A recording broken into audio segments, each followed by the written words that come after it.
Hello and a very warm welcome to the latest edition of Talking Germany, the show where we do just that. And my guest today is a man whose vision is that humankind will one day spread out and inhabit the whole solar system. And he's nodding away as I say that. The man who is nodding and the man behind the dream is Günther Reitz. Thank you very, very much for joining us here in Berlin today. It's a great pleasure to have you with us. Yeah, lovely.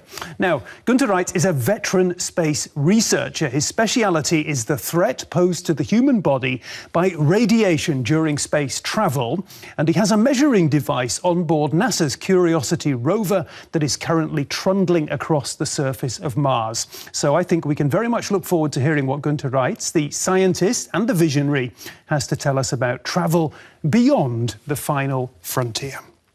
Günther Reitz, the first question I've got for you is that space travel, which is what we're going to be talking about a lot today, space exploration traditionally for a long time was exclusively the domain of the Russians and the Americans. Yeah? In recent years, we've seen other countries coming on board, as it were, the Chinese and the Indians. What about Germany? What is Germany's role in all this? We have our own space agency, of course, and I must say that, of course, in Europe, when we founded ESA, which was around the time... ESA, the European Space Agency. The European Space Agency, this was around 1972, around this, yeah. So we are very much involved also. We are a little bit smaller and we have not the budget like NASA have, yeah. But we have very valuable contributions, yeah. And we are really strong also when we look for the rockets Ariane now, yeah, which is...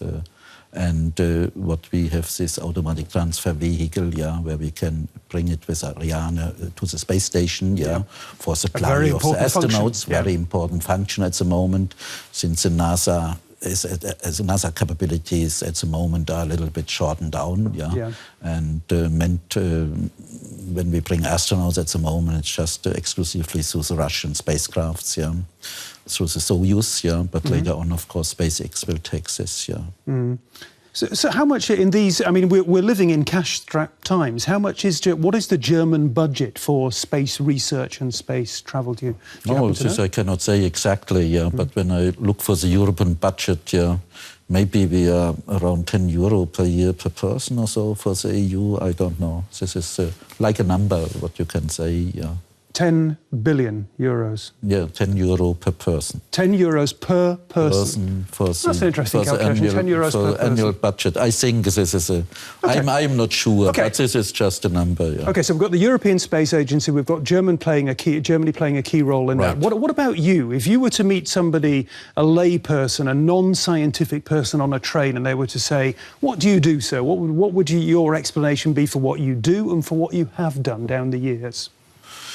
Yeah, we started very early, already in the Apollo program, yeah, to do this research. You must know that when I was a young scientist, I had the opportunity to join a group at Frankfurt University, headed by Professor Bücker, and he defined the first experiment to look what cosmic radiation, because we, at this time already astronauts were in space, yeah, just on orbit at this time and on the moon, yeah, but also they leave the protective Earth, like the magnetic field. And so it was a very urgent question for NASA to investigate what the heavy ion, the galactic cosmic radiation, there's a lot of ions there, and especially the heavy ones, yeah, which can deposit high energies in very small volumes, yeah.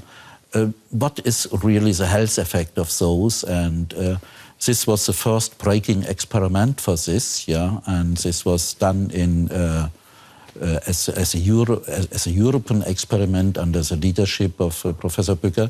And I joined this, so my first task was just to verify that it's fully functioned, because we should not release some atmosphere in the air of the Apollo command module, yeah. And so it have to be tight, so we did the test, air tightening, yeah. So this was a student's test, yeah. And later on, when we then were very successful at this time, most of the scientists said, "Oh, what the hell, what you can see is when you look at the path of one ion through a bio-object, yeah, even if it's spore, what it can do." But it was clearly shown that this can be can provide damage to the cell and even can kill it. Yeah? And this was the first proof for that. And then later on, we continued this experiment. And then I became a scientist also in this group. And I managed these experiments, yeah, the later ones, not Apollo 17, only the test, because this was in the same year, in autumn. But for the Apollo-Soyuz test project, I was a manager, so I'm really involved in bringing it up and doing all the testing for that, and later on also for other experiments in this area. Yeah. Okay, so the concentration has been on the threat of radiation to the human body in space travel, how to measure it, and how to shield the body against that threat. We have two important points. First, you have to know what is impinging on the human body. And then you have to look what reactions the human body shows and how I can understand this reaction. Yeah. Most of things are repaired, otherwise we wouldn't exist here, because we always are irritated also on Earth by particles, but at relatively low doses, what we call it, yeah. But there's always damage also from other noxes on Earth, yeah. Even if you press oxygen, then you have a damage in your lung and everything is repaired, yeah. And to look how this repair involves and to understand how it is repaired, and of course, if you have a radiation damage, how to heal it, yeah, at the end. Okay, thank you for that. Now, you've had your first impressions there from Günther Reitz. Before we talk some more, let's just take a closer look at two of the experiments that he has been involved in.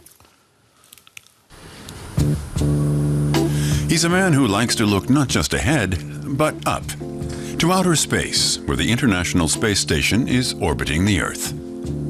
Physicist Günther Reitz is one of Germany's leading space scientists. His department, the Radiation Biology Unit in the German Aerospace Center in Cologne, researches the effects of cosmic rays on man and nature. Reitz has been with the unit since 1975. In the early 1970s, he worked on various international space missions, including NASA's Apollo program. Reitz hopes that one day humans will be living on other planets. For the time being, one of the main obstacles is the high radiation levels in space travel. He developed the Matryoshka experiment to find out more about the biological effects on humans. In 2004, Matryoshka, a dummy equipped with thousands of radiation sensors, was brought to the International Space Station. It remained there until 2009, helping them understand more precisely the dose and particle distribution in a human body for an improved radiation risk assessment.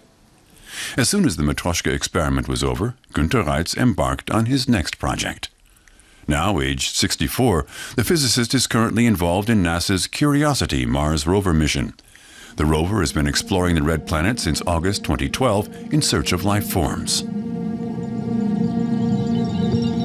Reitz and his team developed a radiation assessment detector to measure radiation on the surface of Mars, which is carried on board the rover. That project marks the apex of a long and successful career. Today, he's our guest on Talking Germany, Günther Reitz. Günther Reitz looking very, very happy in that shot at the end of that report there, yeah? It's lovely. Curiosity, the rover, the Mars rover, has been, your involvement in that project has been, it was described in that report as the high point of your career, yeah? How exciting has it been for you to be involved there? Yeah, it was a further step, of course. You see, we are on the moon, yeah, we are on the ISS. We are really, let's say, permanent guests with our radiation instruments on the ISS. Yeah. Also now, Matryoshka is now on ground, but we like to refurbish it, yeah, yep, and then send it back together with our Russian colleagues. And but still, we have some radiation measurements on the ISS. And of course, you know, we have a parallel development. We had also at this time, we had the European development, the ExoMars mission, yeah. And unfortunately, this was relatively long delayed. No, we will have it 2016, 2018. And this was an invitation by the United States scientists, yeah, from Southwest Research Institute, the University of Kiel and DLR, you contribute to the detector head of this instrument. So it's a US experiment, of course, with our contribution, yeah. And it's really exciting because there's a lot of challenges to do, yeah, to manufacture this experiment, to qualify it for this harsh environment. Yeah, we have first, when we have a launch, yeah, then of course we have vibrations. Yeah, then we have of course to survive through all the orbit, through all the transfer, and then of course the landing. Yeah, where we have also with vibrations, and then the environment on Mars, where it's very cold. And just tell our viewers first of all, though, about the journey. Just explain how far the journey is. What is involved there? How many days does it? What's the distance? Yeah, but this is around 200 days, yeah, where you have to travel, yeah, and of course it's hundreds of millions, yeah, of kilometers, yeah, and this is, and you see, you have all this opportunity when Mars is very close to the Earth, yeah, so it could be very much more, yeah, if we have an opposite direction, but you choose your mission profile when they are in principle in parallel, that you can easily reach it, yeah. So we have different mission profiles also for that. Yeah. And during this difficult phase that you're explaining, you've got takeoff, you've got landing, you've got the journey in between, all the vibrations and everything. How nervous were you for your device? Not for the device, because for the device we are quite confident in the device because it's very nicely tested. So for the journey we see no problem, yeah. And in the beginning nobody likes to have it switched on, yeah. But then we argued that it was be a nice data set when we have the transit phase, yeah. Then we have also 5 solar particle events which we could record, yeah. And then it happens that we are switched on nearly all the journey, yeah? And we are very happy on that, yeah. So we have a full set of measurements there already, and this makes us confident, of course, for Mars. And for Mars, it was the only problem was to get a safe landing, yeah. And this was the first time you see that NASA have such a thick mass to be landed, so the rover's just a ton, like a normal car, yeah, what you have to land safely. And it was very difficult to land it, yeah, we go through different phases. It was the first time that they land like this. And certainly it was, I don't know whether it was 50-50 or so, yeah. So of course we are all very in tension, yeah, that we are safe on ground. When you stand on ground, of course, still you have some uncertainty, yeah, because you have this push down. Anyway, you have a shock, yeah. And then after all the systems were checked, we are very happy, yeah, that the instrument works. And from this time on, it works. It works. Okay, so you've landed successfully on Mars, and a lot of people like me will assume that probably the main thing you're trying to do is trying to work out what the surface of Mars is like, what new discoveries you can make, but also this question that we hear so very often down the years: is there life on Mars? Is that a question you've really been addressing? Of course, yeah. Because you see that. Besides radiation, we also have a group on astrobiology. So we are looking for organisms who can survive in extreme environments, yeah. And this is one part of our science. So we are very interested. So on the one hand, in the division, we have to fight against us because on the one side we like to settle Mars, and of course those people who like to look for is there life on Mars, they like not to have it contaminated. So we are doing also research in planetary protection and so, yeah. So we are a little bit divided for this question. And certainly, you see, up to now we have no proof that there was life, yeah. But there is water, which of course makes us optimistic, yeah. And we have also subsurface water, and maybe there is, and also when you look at the history of Mars, which is uncertain, yeah. There was certainly conditions where life could evolve, yeah. And of course, we like to look for some signatures, and this is what MSL is doing. Not looking directly for life, that there's a green man there, or bacteria or so, yeah. It's just to look for the structures which makes is the beginning of life. Okay, and while we're talking about Mars, let's we've got some footage, I think, from the high-resolution stereo camera on board. There we are, the European Space Agency's Mars Express. With your expert eye, just tell us a little bit about what we're actually seeing here. Maybe you can just comment on those images. These are, of course, meteorite impact. It's not my field. Yeah, you may see channels on Mars. Yeah. You may see, of course, construction. We have no tectonic plates here, but of course, you see here a crater, and we are also in the Gale crater, of course, And this is also selected a little bit. The Gale crater, when you have a crater, you have not so much exchange on material with the other area of Mars, and because this is planetary protection stuff, so you like not to contaminate, and also we do a lot of sterilization with the spacecraft, to prevent contamination, which is difficult, And just give me a clue about how you've got data coming in all the time from the rover. How does that data arrive? Does it arrive at your office or on your laptop, or what? How does that actually work? No, in principle they arrive. Let's see, GPL is doing this at NASA, and they distribute the data. And we have our own web page, which is running at the Southwest Research Institute. And there I can grab the data always. Okay. It's not a problem. So we have this very nice connection, and we grab it from Southwest Research Institute because it's much easier. You know, with NASA it's always a little bit complicated. That you need passwords and. So it's always difficult to get access here. But this is nicely distributed, so we can direct grab it from the web page at our partner. Wonderful. Amazing to think of all this data coming in from Mars, directly. Who would have thought,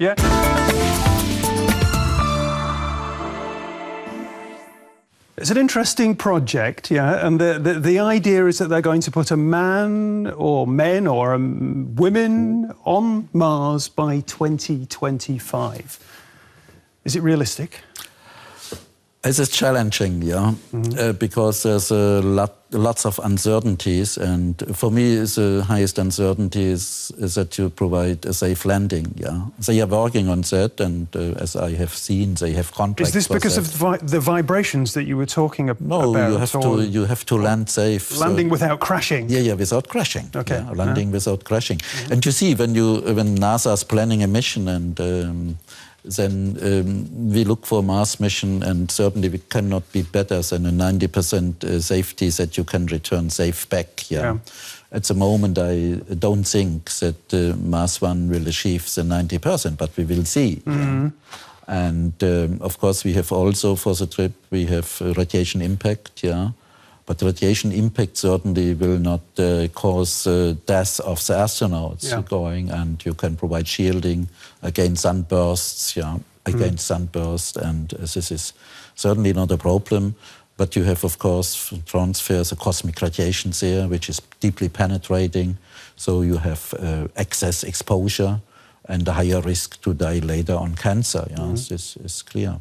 But as I said, the technique at the moment, it's questionable, but maybe. When you say it's questionable, you're talking about this Dutch commercial project. What about you at the European Space Agency? You're talking about putting a manned project to Mars by 2040. Yes, that's right. But this is only in the international cooperation. I don't think that in Europe, also not in the United States, they have enough money. To with all this safety which must be included. So you need a lot of preparations, and so it certainly is a common mission of all space agencies. So Mars One, of course, it's the only thing, of course, it's thinking that we speed up a little bit, and you see that the money is always short, and the Mars mission costs a lot of money. Okay, but if all the problems could be solved, the aim, the declared aim, your enthusiasm is clearly to put human beings on Mars. Why? I would say to put humans on Mars in the future is not a bad idea, because we have to see, on Earth we are in a spaceship, and I think that mankind, we have the solar system, we have all this capability, should spread over. We have done this in the past when we didn't know that we are balls. And so I think this is really in our blood, and I think it's achievable, and it's for me, it's also a second leg on which we stand. You have seen that we have a nearby passing of a meteorite or so. So it could happen to the Earth what happened in the past, yeah? That we have a major hit of it's not going to do a say. I mean, you know, if a meteorite hits planet Earth and maybe destroys life on Earth, and we've got 24 people up on Mars. Oh, you may grow up in a colony, why not? You think so? You think this is at all realistic? Yeah.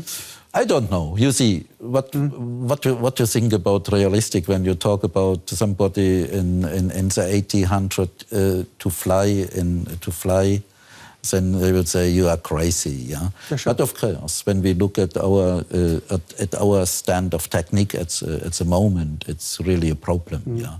So we are not so far, I would say. Yeah, and it's. This when you just even if Mars 1 is successful, yeah, I would say this is you cannot bring up whole colonies with these techniques. You have to be. It's interesting when I listen to what you're saying. You sound as though you and your fellow scientists are actually very pessimistic people, because it sounds as though, I mean, we've been given the planet that we have. It's a perfectly nice, hospitable environment by and large. Yeah. It sounds as though we're going to sort of get it all wrong here on planet Earth, and we're going to need another planet. Sometimes I have the feeling that we're doing everything wrong. But okay, but certainly I think mankind should spread over, and there's a nice that we are now in the age that we should leave our cradle where we are born, yeah, and to spread over the solar system. I think this is. As human mankind like to know how the universe is built. You can say, why you are interested how the origin of the universe works. You have a nice place here.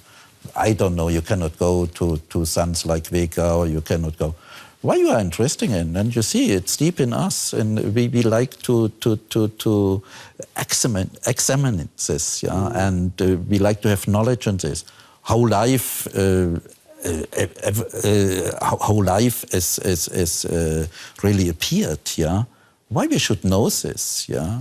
Okay, yeah, but we are looking for that, and we like to see the first life forms, and we like how everything is developed, yeah.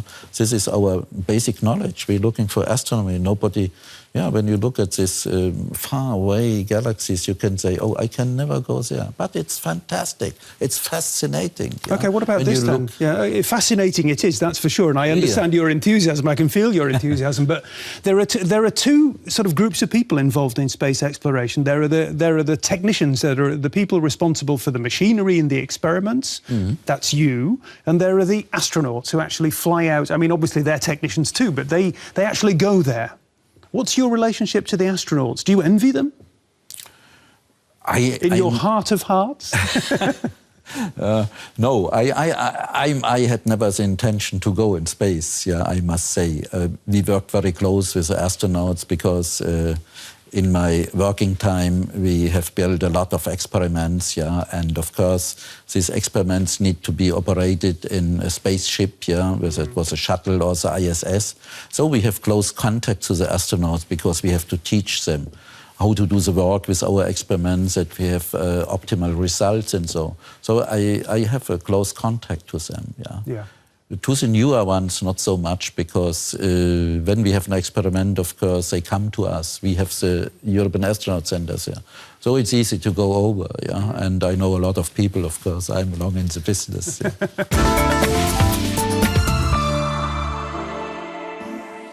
Perry Rhoden is clearly very popular here in Germany. People who haven't read the comics, yeah, what have they missed out on? What's the appeal? This I don't know. But I come to it accidentally, yeah, when I was a student, yeah, and so all the physicist students reading Perry Rhoden, yeah, when there was a lesson by the professor, yeah, so I saw this, and so I jumped in, and then at the end I said, okay, This was 1968, yeah, or so, yeah. And so I look at the old bookshops, yeah, and of course I get all the previous numbers, yeah. So I actually read number 1. And so you began at number 1 and you're still reading today? I'm still reading today, yeah. Really? Once a week? Yeah. Not always once a week. Sometimes I let this moving up. Sometimes I was 10 behind. But I with this small shops, they will store it, yeah, and then I come and pick it up every 4 weeks or so.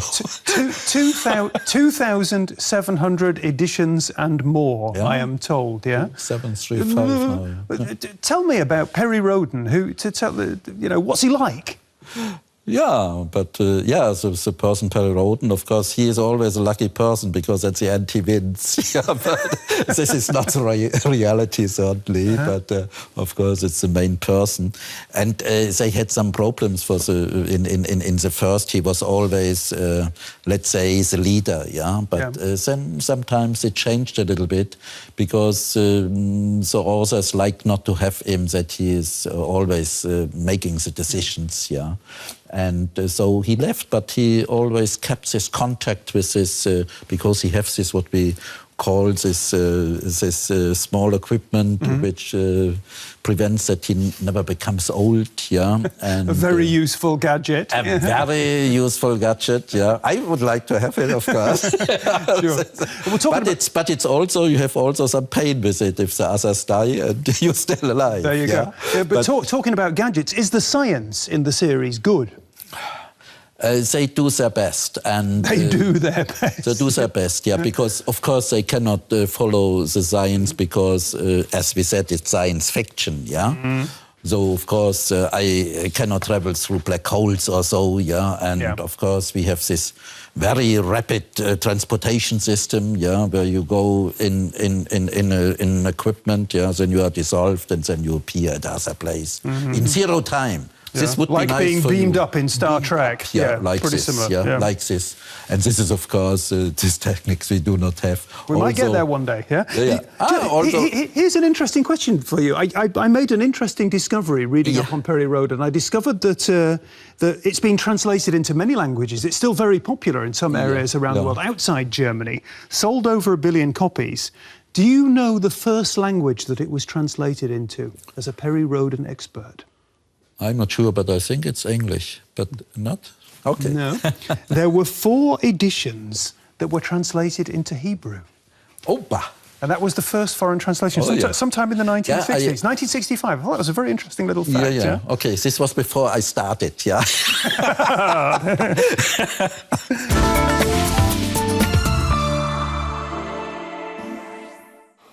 That looks like a great project. Tell us more. Yeah, we have initiated School Lab a couple of years ago, in 2000, I think, with the first one in Göttingen, then soon Berlin, and of course our School Lab in our institute follows, yeah, with the last one we have seen here in Dresden. And of course this should bring the people, yeah, the young people, to make them interesting in such questions like origins of life, how a plane is flying, why it's flying, yeah. What are the future energies we have? All really fundamental questions. Yeah. And they are the real hands-on. We have a lot of experiments there, yeah, where they can see a lot of nice effects. They never, in our case, yeah, how small animals are moving, let's say, in a field where the gravity is not there, or where we can simulate it a non-gravity, yeah, that they swim very different and so. And all these nice things, yeah, to give them a hands-on. And we follow up this, so we cover this for the smallest age, as you have seen, it's 10, 11, yeah, then it makes sense. And also to higher classes. And this is the start on, of course. One major effect is that people come back, yeah.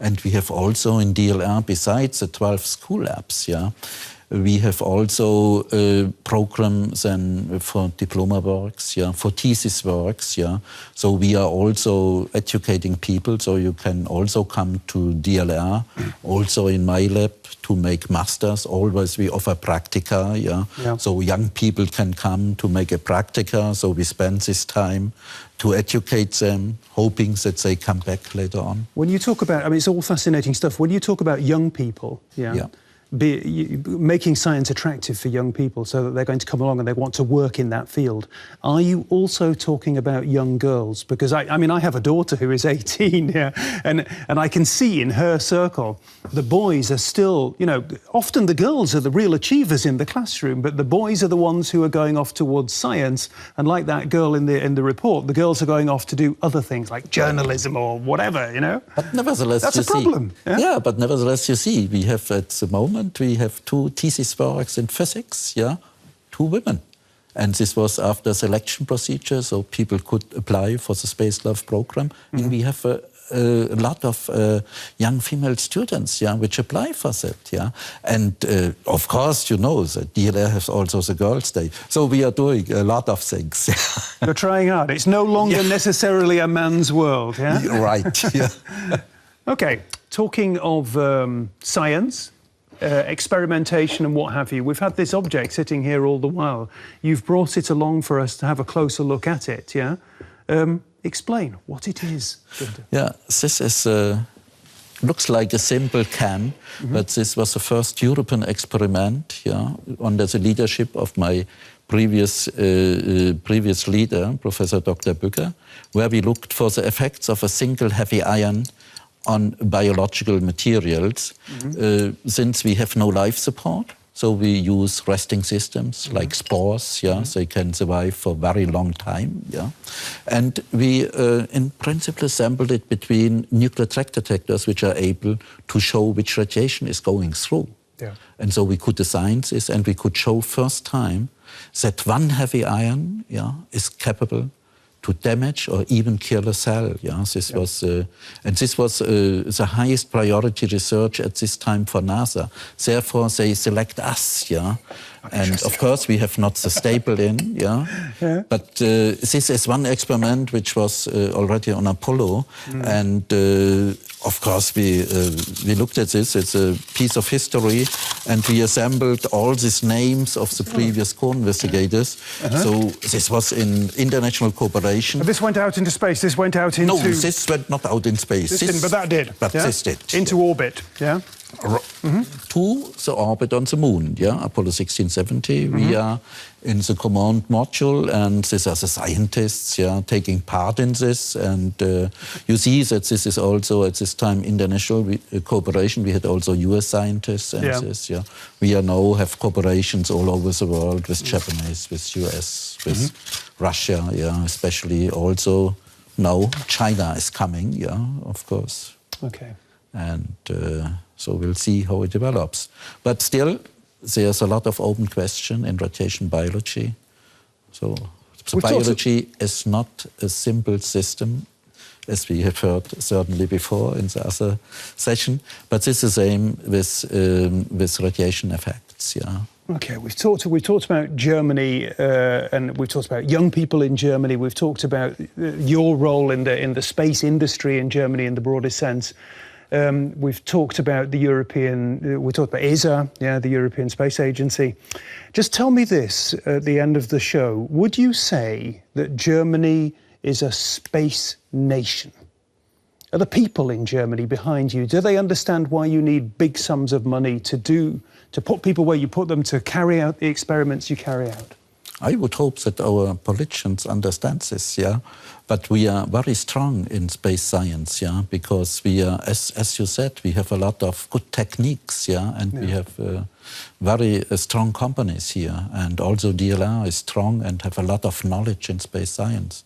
So I, of course, would like to have it more supported. I bet you would, And on that very optimistic note, I'm going to say that's your lot with the passionate, the visionary space researcher, Günther Reitz. There's more Talking Germany, including my blog and our archive on our website.